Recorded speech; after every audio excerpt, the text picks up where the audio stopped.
할렐루야. 네, 지난주에 우리 사사기의 12사사 가운데 한 사람 돌라라고 하는 사사에 대해서 말씀을 드렸죠. 근데 오늘은 거기에 이어서 야일이라고 하는 이 사사를 통해서 은혜를 받으려고 합니다.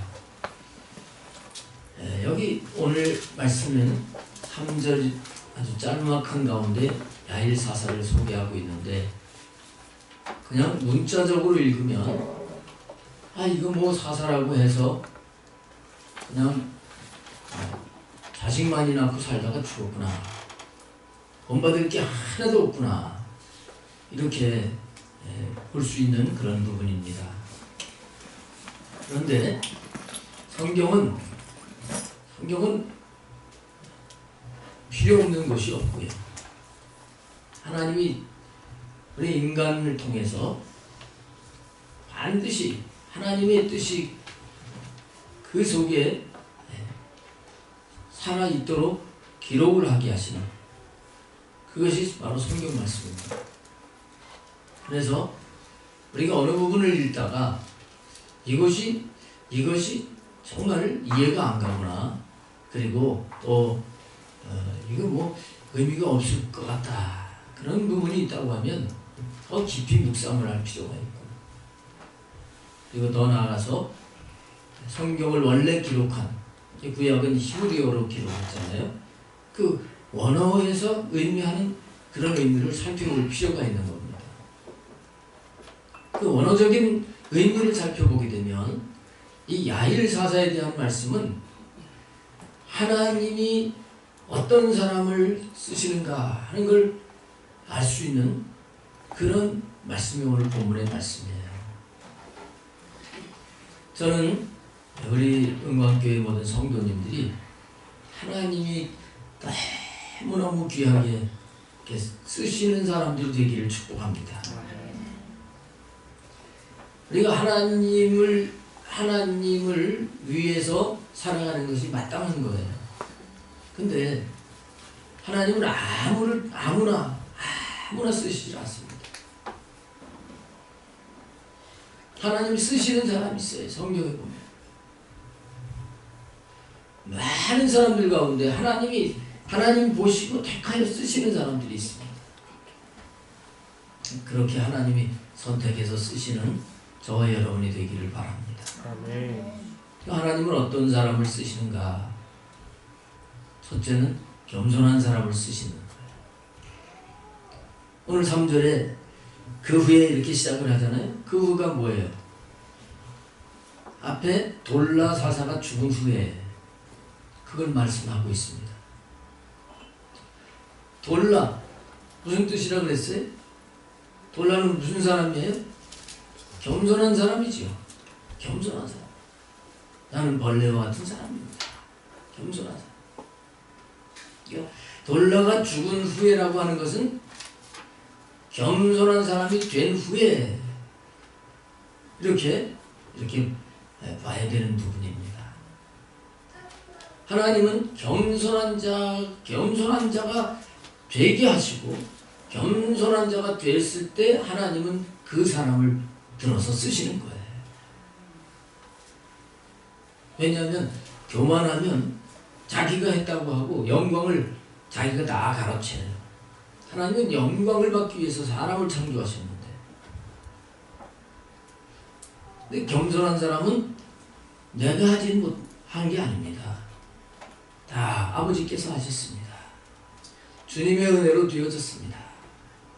하나님께 영광을 돌리는 거예요. 그래서 우리가 하나님 앞에 쓰임을 받기 위해서는 먼저 겸손한 자가 되어야 되는 겁니다. 모세가 하나님 앞에 쓰임 받기 시작한 나이가 언제예요? 80세입니다. 우리의 교회 성도님들은 아직도 모세 나이 되려면, 쓰임 받은 나이가 되려면 아직 멀었어요. 거기 이른 사람이 없어요. 앞으로도 우리는 하나님 앞에 쓰임 받을 수 있어요. 할렐루야. 모세가 40세에 자기가 하나님을 위해서 뭔가 민족을 위해서 한다고 했지만 하나님은 안 쓰십니다. 미디안 광야로 보내셔가지고 그러던 코가 납작하게 궁궐에서 큰 소리 치면서 자기가 대단한 줄 알고 살던 그걸 납작하게 겸손하게 만드시는 거예요. 40년 동안이나 아주 콕콕 밟으신 거죠. 80세가 됐을 때 하나님이 호렙산 가시떨기 나무 가운데 임재하셔서 모세를 부르시는데요. 모세가 그때 어떻게 했습니까? 내가 하죠? 그러진 않았어요. 나는 못합니다. 하나님 분명히 그 불꽃 가운데 임재하시고 또 하나님의 음성을 듣고 했는데도 모세는 자기가 못한다 그래요. 거기다 더 표징을 보여주셨는데도 불구하고 나는 입이 둔하고 뻣뻣해서 말을 잘 못합니다. 이렇게 얘기하는데 사실 모세는 말 못하는 사람이 아니에요. 사도행전에 보게 되면 그가 애굽의 그 궁궐에서 왕이 되려고 이 말하는 것을 다 배웠다는 거예요.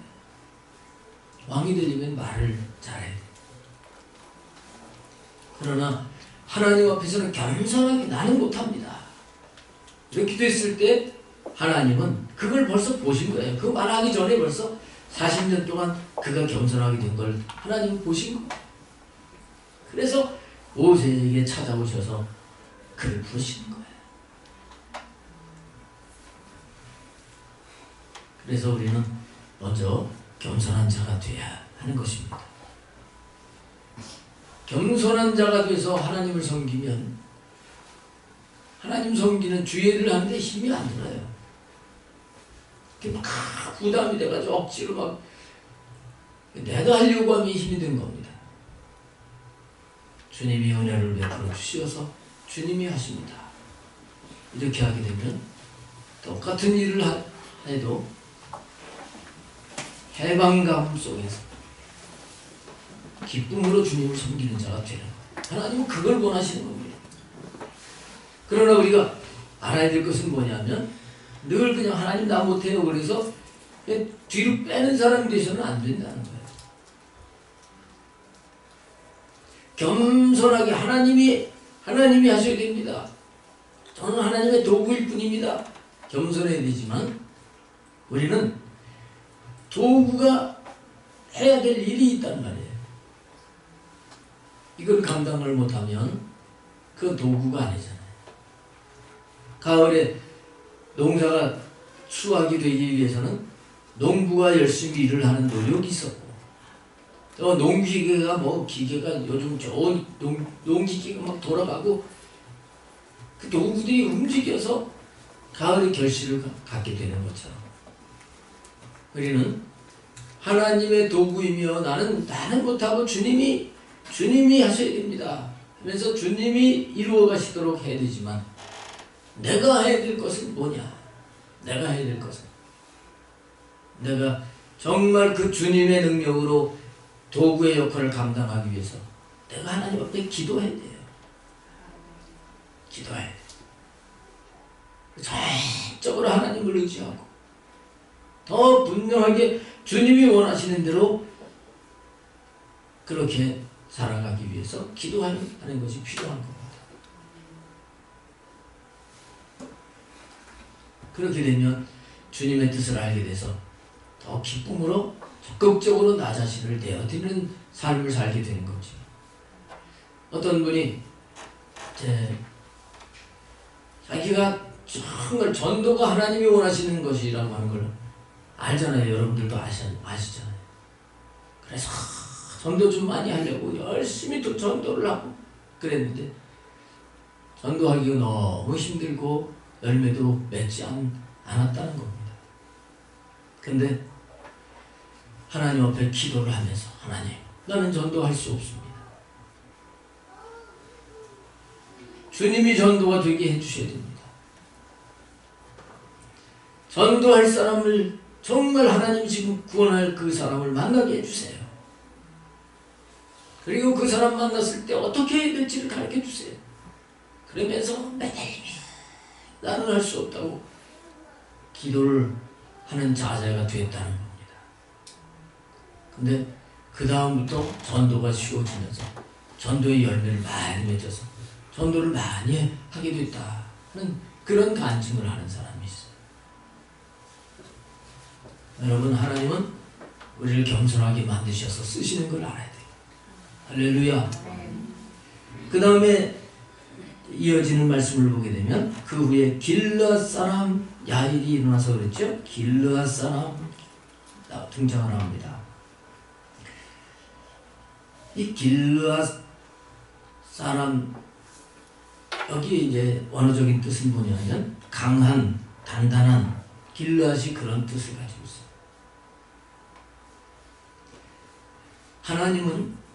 하나님은요 충성을 다하는 그 열정과 강한 의지가 있는 사람을 쓰시는 거예요.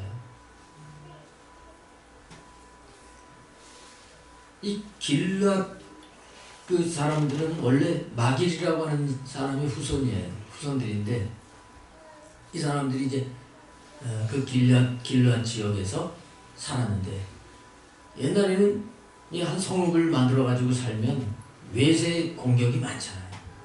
주변에 여러 나라가 공격을 하는데도 이 길르앗 사람들은 성을 단단하게 쌓아놓고 그들을 다 물리치면서 그렇게 살았던 그런 한 부족이에요. 이 뒤에 이제 나오지만 12사사 가운데 입다라고 하는 사사가 나와요. 입다가 길르앗 사람, 강한 사람. 하나님은 어떤 사람을 보시고 찾으시냐 하면 정말 하나님을 믿고 또 하나님을 위해서 살아가는데 분명한 목적을 가지고요. 그의 마음이 흔들리지 않는 사람. 그래서 열심을 다하는, 적극적으로 열심을 다하는 사람. 어려움이 있어도 그 어려움을 능히 이기면서 밀고 나가는 그런 사람. 하나님은 이런 사람을 찾으시는 거예요.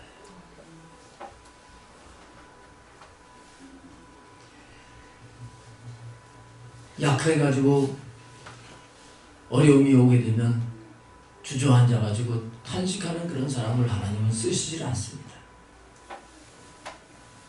그래서 디모데후서 2장 1절에 보게 되면 사도 바울이 믿음의 아들 디모데에게 내 아들아 그러므로 너는 그리스도 예수 안에 있는 은혜 속에서 강하고 그래. 너 강해져야 된다. 강해져야 된다. 다른 교회들은 전부 타락해가고 다른 사람들은 전부 변질이 되어가도 그 사람들을 살리고 그 사람들에게 이끌려가지 않는 그 사람들을 세울 수 있는 자가 되려면 은혜 속에서 강해져야 된다. 예방접종을 하려고 하면 강해져야 된다. 예방주사를 맞는 사람이 감기가 걸려가지고 몸이 병이 들어가지고 약하면 예방주사 놓으려고 그러면 안 맞을 거예요. 그래서 강하라고 말씀을 하고 있습니다. 하나님은 강한 사람을 원하시는 거예요. 모세의 뒤를 이어가지고 하나님이 후계자를 선택을 하시는데 여호수아를 선택을 하셨어요.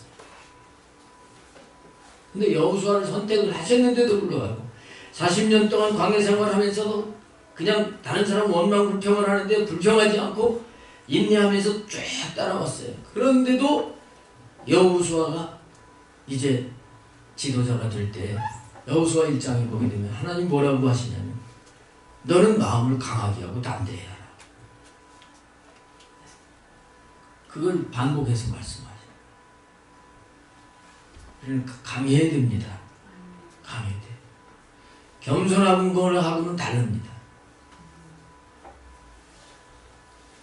우리가 겸손에 있지만 그러나 주님이 원하시는 그 삶, 진리라고 하면 굴복하지 않는 강함이 우리에게 필요한 거예요.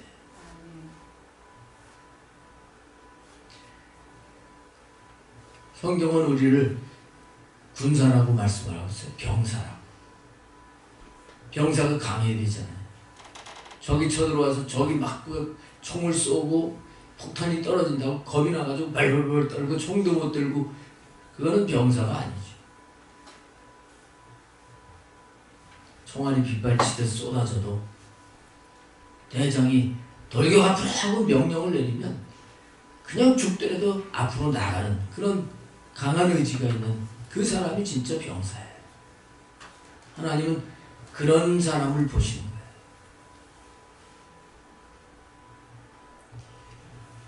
의지가 약하고 게으르고 하나님이 이런 사람은 쓰시질 않습니다. 신앙생활도 정말 그리 멍덩하게 하는 사람들은 믿음이 잘 자라지도 않아요.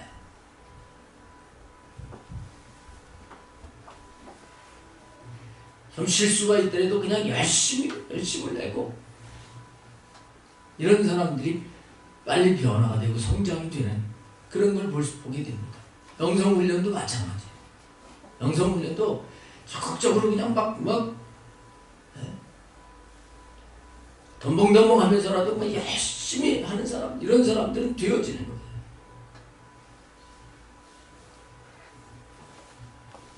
밋밋해가지고 하다 말다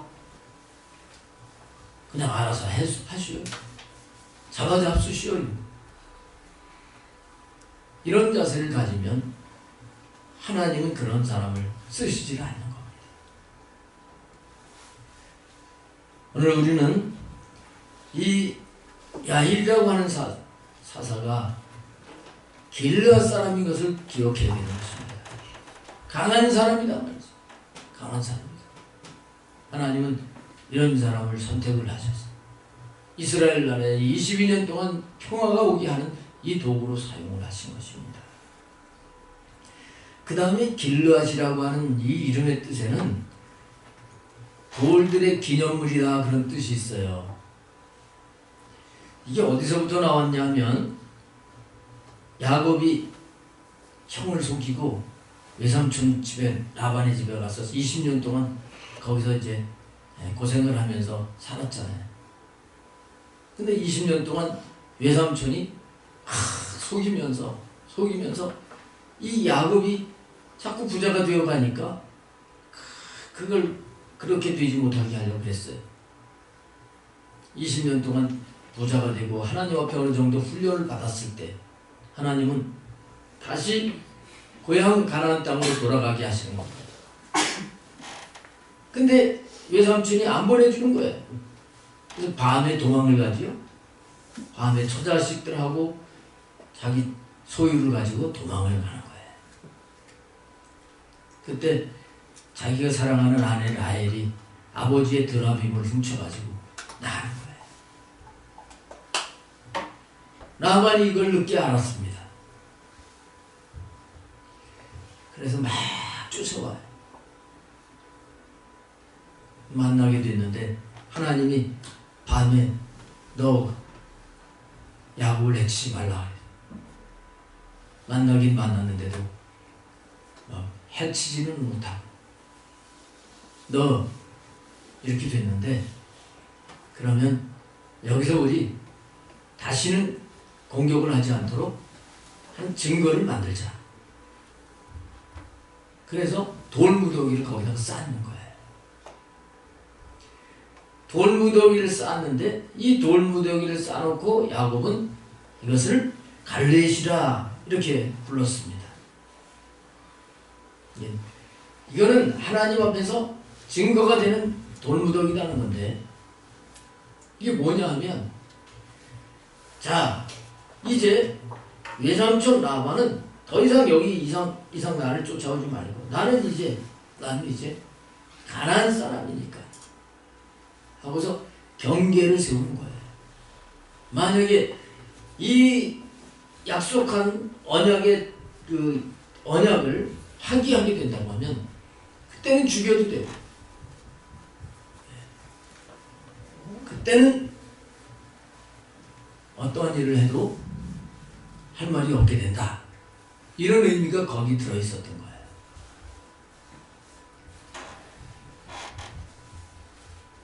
이거는 영적으로 보게 되면 뭐냐 하면요. 원래 이 야곱하고 에서하고 이렇게 나눌 때 야곱은 영의 사람, 에서는 육의 사람 이렇게 보죠. 근데 이 라반과 야곱을 볼 때도 그렇게 나눌 수 있는 거예요. 야곱은 영, 믿음으로 사는 그런 사람. 라반은 육, 세상의 것을 그것만 취하려고 하는 사람. 이렇게 영적으로 구분할 수 있는 거예요. 근데 지금 야곱은 그 라반과 함께 돌무더기를 쌓아놓고서 이거는 증거의 기념물이다 하면서 정하게 되는데, 그거는 영적으로 무슨 의미를 가지고 있느냐 하면, 나는 이제 외삼촌하고 완전히 선을 걷는데 나는 외삼촌의 영역에 이제 넘어가지 않는다. 그런 의미가 있는 겁니다. 하나님은 어떤 사람을 쓰시느냐 하면, 하나님은 죄를 멀리하고 죄와 악에 대해서 딱 분명하게 선을 긋는 이런 사람을 쓰시는 걸 아시길 바랍니다. 신약에서는 깨끗한 그릇을 쓰신다 이렇게 표현을 했죠. 깨끗한 그릇을 쓰시는 분이에요. 거룩한 그릇을 쓰시는 분이에요. 그래서 여기 앞에 좀 새로 이렇게 붙였는데, 우리 교회가 회복이 되어야 되는데 예수님의 영성으로 첫째가 맑은 교회가 되어야 되겠다. 거룩이 회복이 되어야 되겠다. 하나님은 거룩한 사람을 쓰시는 겁니다. 적당하게 죄를 짓고 회개할 줄도 모르고 하는 사람을 하나님은 쓰시질 않습니다. 이 길르앗이라고 하는 이 의미에 야곱이 나는 이제 육을 상징하는 외삼촌 라반과 이제는 선을 긋습니다 하고 딱 정하고 가나안 땅으로 베델로 올라간 것처럼, 하나님은 죄와 악에 대해서 분명하게 선을 긋고 거룩을 향해서 가는 사람, 그런 사람을 쓰시는 것을 우리가 깨달아야 될 줄로 믿습니다. 우리가 슬금슬금 죄를 짓고 이렇게 하게 되면 우리 안에 계신 성령님이 탄식을 하다가 성령님이 주신 은혜와 힘을 잃어버리게 돼서 하나님의 일을 할 수가 없게 되는 것입니다. 그 다음에 이어지는 말씀을 보게 되면 야일이 일어나서 20년 동안 이스라엘의 사사가 되니라 이렇게 말씀을 하고 있습니다. 여기서 이제 드디어 야일이라고 하는 이름이 나오는데, 이 야일은 밝게 하다, 계몽하다 그런 뜻을 가지고 있어요. 뭘 밝게 하고 뭘 계몽을 시키느냐, 하나님의 말씀을 의미하는 것입니다. 하나님이 쓰시는 사람이 되려면 하나님의 말씀으로 충만해야 됩니다. 하나님의 말씀을 성령님의 조명을 받아서 분명하게 알고 그 말씀의 지배를 받는 사람을 하나님은 원하시는 것입니다. 이걸 우리가 깨달아야 될 줄로 믿습니다. 말씀의 사람을 원하십니다. 사사라고 하는 것은 구원자, 또 재판관, 왕이 없을 때 이 역할을 했던 사람이 사사인데요. 하나님은 하나님의 말씀에 바로 서서 믿지 않는 사람을 구원하기도 하고, 또 분별을 못하는 아이와 같은 자들을 잘 분별해서 그들을 양육할 수 있는 이런 사람을 하나님이 원하시는 것을 깨달아야 될 줄로 믿습니다. 그래서 예수님은 12명의 제자를 부르신 다음에 말씀을 가르쳤어요. 가룟 유다가 예수님 팔아먹었을 때 한 명의 다른 사도를 보충을 하게 될 때, 그때도 주님의 말씀, 주님을 따라다니면서 말씀을 계속 잘 받았던 그 사람 중에서 한 사람을 선택을 했는데 그 사람이 바로 마띠아였던 겁니다. 그리고 사람들이 많아지게 될 때 7 집사를 선택을 하게 되죠. 7명의 집사, 그래서 조건이 뭐예요? 7 집사의 조건은 성령이 충만하고 말씀이 충만하고 믿음이 충만해서 칭찬받는 사람이었다 그랬어요. 말씀이 충만한 사람, 하나님은 그런 사람을 원하시는 것을 우리가 깨달아야 되는 것입니다. 그래서 오늘 교회의 직분자들도 하나님의 말씀에 바로 서야 돼요. 야일이 돼야 돼. 야일. 밝게 하다 계몽하다. 하나님 말씀을 바로 알고 계몽을 하듯, 잘못된 것을 계몽을 하듯이 하나님의 말씀으로 바로 이끌 수 있는 그런 자가 교회 일꾼이 되어야 될 줄로 믿습니다. 근데 하나님이 그런 사람을 세우기를 원하시는 거예요. 근데 오늘날 교회들이 그러지 못하고, 아유, 직분 주면 그냥 열심히 하겠지 하고서 그냥 뭐 열심히 할 걸 기대를 해서 막 직분을 주다 보니까 엉터리가 되어가지고 문제를 일으키게 되고, 이런 일이 있어서 힘들어하는 목사님들이 얼마나 많은지 몰라요. 골로새서 3장 16절에 그리스도의 말씀이 너희 속에 풍성히 거하여 모든 지혜로 피차 가르치며 권면하고 그랬어요. 우리는 그리스도의 말씀이 풍성하게 거해서 잘 가르치고 권면할 수 있는 자가 되어야 됩니다. 하나님이 이런 자를 찾으시고 우리 교회 일꾼이 이런 사람들이 되어야 되는 거예요. 그 다음에 이 야일에게는, 그에게는 아들 30명이 있어, 이렇게 말씀을 하고 있죠. 말씀이 야일의 뜻이라고 그랬습니다. 말씀이라고 하는 야일에게서 아들이 있었어요. 그 말씀은 예수 그리스도이기도 합니다. 예수 그리스도께서 부활하시고 승천하신 후에 뭘 보내주셨어요? 성령님을 보내셨어요. 성령을 보내셨어요. 그래서 여기 야일에게 아들 30명이 있었다 하는 것은 이 아들은 성령을 의미하는 것입니다. 하나님은 주님의 일을 하는데 성령을 보내주시고요, 그 성령으로 충만한 사람을 찾으시는 겁니다. 그리고 성령의 충만함은 이 내적인 충만도 있지만 외적인 은사 충만, 하나님은 이런 사람을 도구로 사용해서 쓰시는 것을 우리가 깨달아야 되는 거예요. 성경에 보게 되면 아들을 성령의 선물로 이렇게 의미하는 부분들이 있습니다. 여기서 분명한 것은 우리가 영적으로 해석을 한다면 여기 야일의 아들들은 은사 능력으로 이렇게 볼 수 있는 거예요.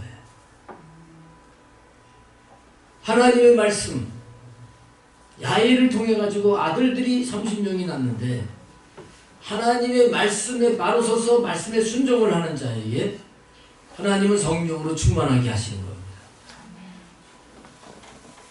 하나님께서 성령을 보내주시고 은사를 주셨는데도 순종을 하지 않으면, 그러면 그 주시는 은혜는 소멸되어 가는 거예요. 사도행전에 보게 되면 베드로가 설교를 하는데 순종하는 자에게 주신 성령, 그 성령이다. 우리가 순종하는 자에게 성령을 주시는 거예요. 야일에게서 아들들이 난 것처럼 우리는 말씀도 충만해야 되지만 성령도 충만해야 됩니다. 은사도 충만해야 되는 것입니다. 왜냐하면 은사는 도구이기 때문에 그래요. 도구를 가지고 하나님을 잘 섬기는 하나님의 일꾼들이 되기를 원하심을 우리가 깨달아야 되는 것입니다. 근데 이제 은사에 대해서 부정적으로 그렇게 얘기하는 그런 분들이 많잖아요. 우리 교회는 그렇지 않습니다만. 근데 성경은 분명히 은사를 말씀하고 있고, 은사를 사모해서 이걸 받으라고 말씀하고 있고, 이걸 사용을 해야 된다는 거예요. 우리에게 유익하다고 하는 겁니다. 하나님은 은사를 제대로 잘 사용을 해서, 은사는 덕을 세우는 거라고 했잖아요. 덕을 세운다는 것은 신령한 집으로 세우는 것인데, 은사를 사용해서 교회를 세우고 한 영혼 한 영혼을 세울 수 있는 이런 자를 하나님이 보시고 하나님이 쓰시는 것을 깨달아야 될 줄로 믿습니다. 근데 은사를 잘못 사용을 해서 실용적으로 해서 욕망을 추구하기 위해서 은사를 사용하는데 문제가 생기는 거예요. 그러지만 않는다면 분명히 이 은사는 교회가 세워지고 우리가 성장하는데 반드시 필요한 좋은 것이라고 하는 것을 우리가 알아야 되겠습니다. 그 다음에 어린 낙이 30을 탔다 그랬어요. 이 야엘의 아들 30명이요. 낙이 30을 탔다. 그 아들 중에서 말 타는 사람이 없고 전부 나귀를 탔나 이렇게 생각을 할 수도 있잖아요. 근데 여기에 우리는 먼저 이 어린 낙이 30을 탔다. 이 부분 속에서 이 야엘의 아들들이 다 겸손했다는 것을 우리가 알 수가 있어요. 어린 나귀는 겸손의 상징이잖아요. 예수님이 예루살렘에 입성을 하실 때 뭘 타셨어요? 하나님 나라 왕이시기 때문에 말을 타지 아니하시고 어린 나귀를 타셨어요. 겸손의 왕으로 입성을 하셨던 거예요. 어린 나귀라고 하면 길들여지지 않은 거예요. 인위적으로 막 나이가 먹은 왕은 사람이 인위적으로 막 길을 들이는데 그런 게 들어가지 않아요. 순수한. 자라다 보면 막 마음에 상처가 있게 돼서 사람들이 마음이 강팍해지고 그러는데 어린아이들은 그렇진 않잖아요.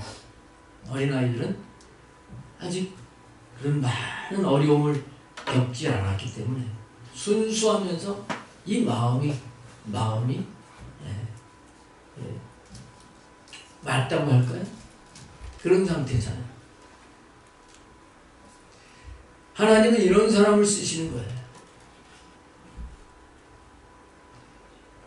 그래서 야엘의 아들들이 어린 낙이 30을 탔다 하는 이 말씀은 바로 예수님을 닮아서 겸손하기도 하고 온유하기도 하고 순수하기도 하고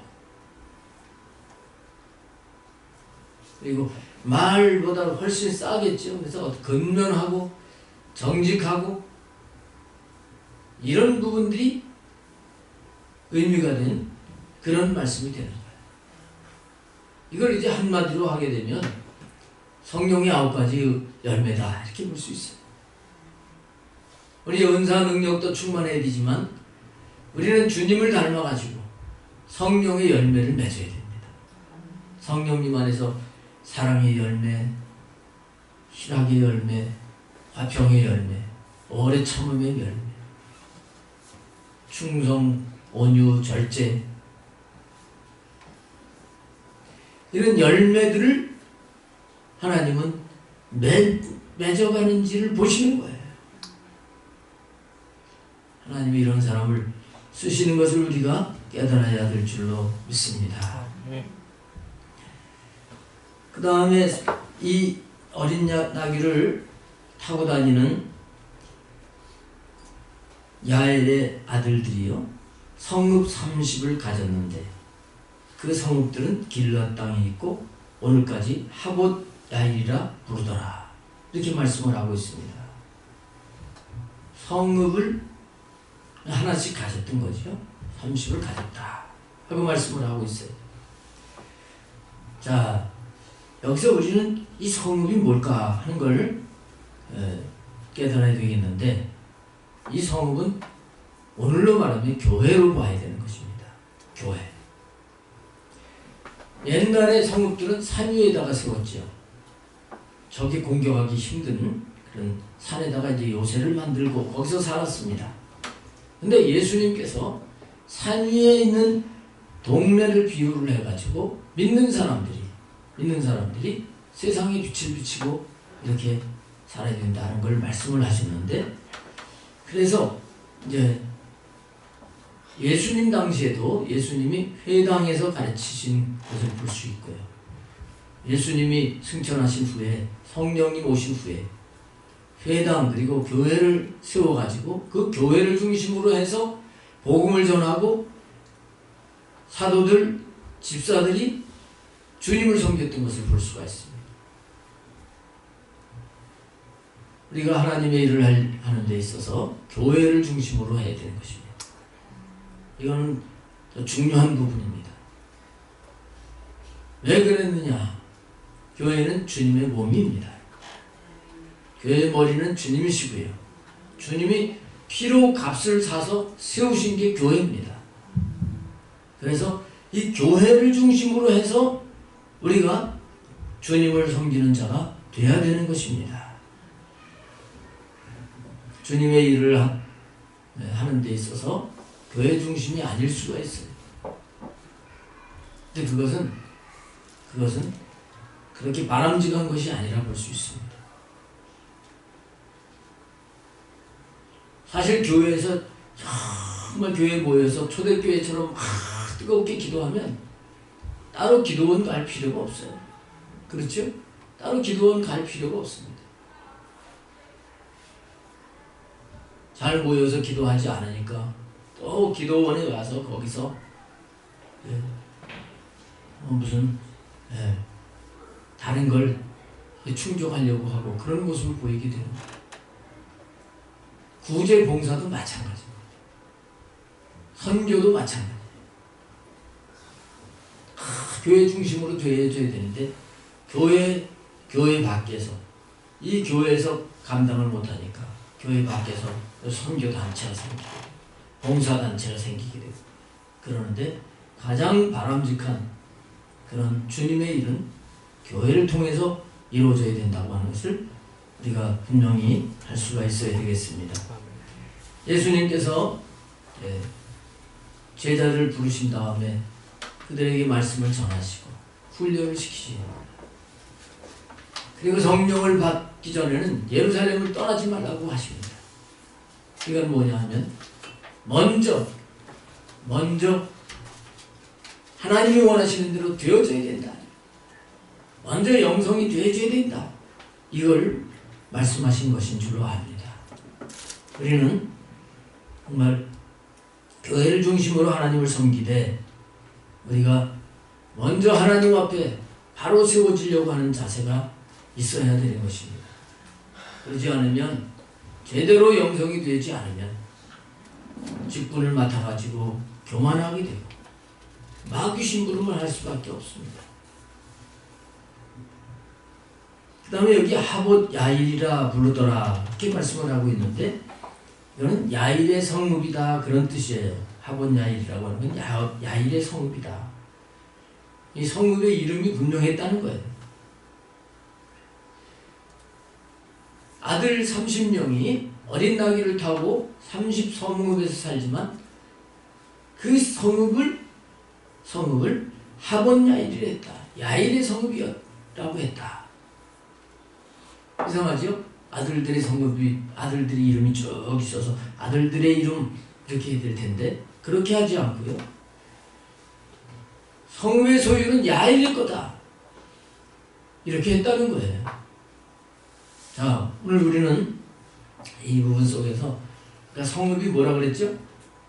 성읍은 교회를 상징한다 그랬죠? 이 교회는 누구 거예요? 야일의 거예요. 야일이 무슨 뜻이라고 그랬어요? 말씀의 의미라고 그랬습니다. 말씀. 교회는 말씀이신 주님의 겁니다. 이 소유를 확실하게 해야 되는 거예요. 내가 오래 여기서 봉사했다고, 내가 여기서 헌금을 많이 해서 교회가 이렇게 부흥됐다고, 이게 내 거라고 생각하면 안 돼요. 아들들이 그 성읍에 살면서 성읍을 지키고 했어도 이 성은 야일의 거다 했던 것처럼 우리는 교회가 주님의 것임을 잊지 말아야 되는 것입니다. 마지막으로 야일이 죽음의 가문에 장사되었더라 하고 말씀을 하고 있는데, 이 가문이라고 하는 뜻은 서는 곳 정류장이라 그런 뜻입니다. 정류장 옛날에는 뭐 맞춰 서는 곳이었고, 지금 이제 여러 정류장이 많잖아요. 지하철 정류장도 있고 버스 정류장도 있고 하는데, 요즘 보면은 지하철이나 버스 정류장마다 안내가 잘 되어 있어요. 안내판이 멋있게 디자인되어 가지고 되어 있고, 또 요즘은 아주 신식이라서 거기면 또 전광판에 몇 분 후에 도착한다 그것까지 나오고, 방송까지 나오더라고요. 방송까지 몇 분 후에 몇 번 버스가 도착합니다. 참 좋아졌어요. 가문이 그런 뜻이라는 겁니다. 정류장이라는 뜻입니다. 이 야일은요, 야일은 죽은 다음에 가문의 장사되었다. 오늘 우리는 죽을 때까지 이렇게 다른 사람들을 안내할 수 있는, 정류장이 이게 어디로 가는 차가 여기 서는 곳이다 하는 걸 알려주듯이 다른 영혼들을 참 길로 갈 수 있는, 참 길이신 예수님께로 안내할 수 있는 이 삶을 끝까지 살아갈 수 있는 자가 되어야 되는 겁니다. 야일이 죽어서 가문에 장사된 것처럼 우리는 죽을 때까지 주님을 위해서 주님을 다른 사람들이 찾도록 만나도록 그렇게 해주는 이 주님의 도구로서 끝까지 충성을 다할 수 있게 되기를 축복합니다.